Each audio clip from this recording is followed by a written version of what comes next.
What's good? It's your boy CJ Goodfellow. We back with the boxing clinic. Shout out to everybody on that boxing grind. And we back. Thanks for subscribing, sharing the videos, all the donations. Don't forget the new tech page is in the description.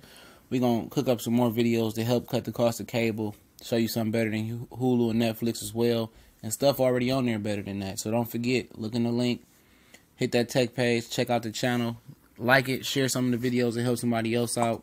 Facebook page, like it, you know what it is. But apparently, Eddie Hearn has already booked, Amir Khan's return date. And Frank Warren ain't happy about it because it's the same day as Nonito Donaire taking on Carl Frampton. And Eddie Hearn said they didn't know until it was too late and to the point of no return when they booked Amir Khan return date in the UK. So, that ain't gonna make things better between those dudes. That's like the Bob Brown, Al Heyman beef for the UK. But they gave out a few names. I'm going to link this interview in the description. Well, this article in the description. And a few names that they gave that are revealed to the media. And there are other names that could possibly be in the running for Amir Khan's return bout. And they said they didn't want an easy test. It's Josito Lopez, Sammy Vasquez, Antonio Demarco, Adrian Granados, just to name a few. And I don't know about the other guys. It's not a lot of guys that's available. And I like all four of the fights. Primarily, number one, I like the Adrian Granados fight because I think Granados can upset Amir Khan because of the aggressive nature and power that he possesses. Especially coming off a long layoff, that's a dangerous fight for Amir Khan. But Granados has had two tough losses already, man. I like to see him get back on track and get back at 140 in the mix. He should have definitely been one of the guys that's been sectioned for a title at 140 for some of those vacant titles. Just as we talk about boxing politics with the Cubans, Adrian Granados has been a product of BS boxing politics, man. And I definitely support Adrian Granados in whatever he does, in whatever venture he does in boxing, outside of boxing. I support that brother because Rigondeaux and him and a lot of other guys have been real,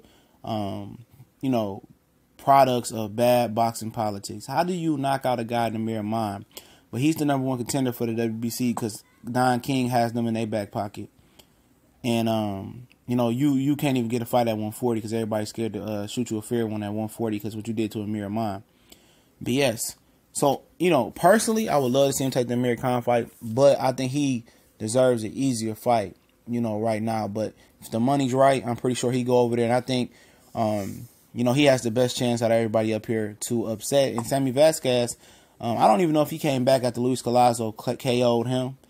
He was a, former vet. He was a former in the military. And I like this style. He passed up on an Earl Spence title eliminator for the IBF, I believe.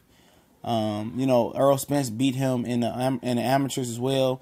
And he said he wanted to build that fight. And he took Luis Collazo came in, I think, at a late replacement. Whoever knocked him, I think it was Collazo that knocked him out late replacement. And I'm not sure if he's been back since. But Vasquez is a tough guy. But, it's all right. I like to see him get back on his feet a little bit better first. Josito Lopez, I don't know where he been at. We know he, knocked out Victor Ortiz. He knocked down Madonna, gave him a tough fight. Fought Canelo, moved up. That's Henry Ramirez's boy, Chris Ariola's trainer. I got love for Henry Ramirez. Great sports mind, great trainer in my opinion. Very underrated out there in California. I like Lopez versus Khan.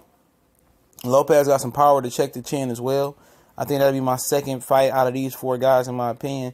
I really got a lot of respect for Josito Lopez and him wanting to move up. He really kind of beat Jesse Vargas early in his career, too.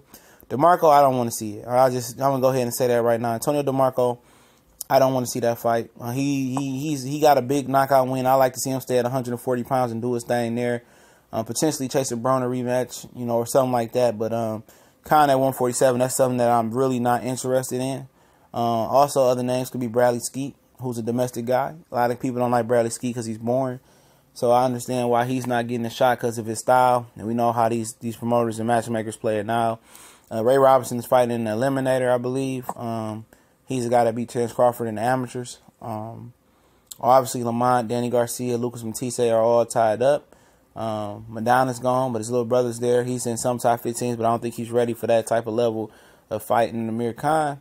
Khan already beat Luis Collazo. Chris Algieri's not a player no more. Diego Chavez just got knocked out. But What's the dude named? Rashidi Speedy Ellis. Why not him not get mentioned? He's an undefeated young fighter with a lot of hand speed. I just came upon and learned about him. He's undefeated. He beat Eddie Gomez and knocked him out.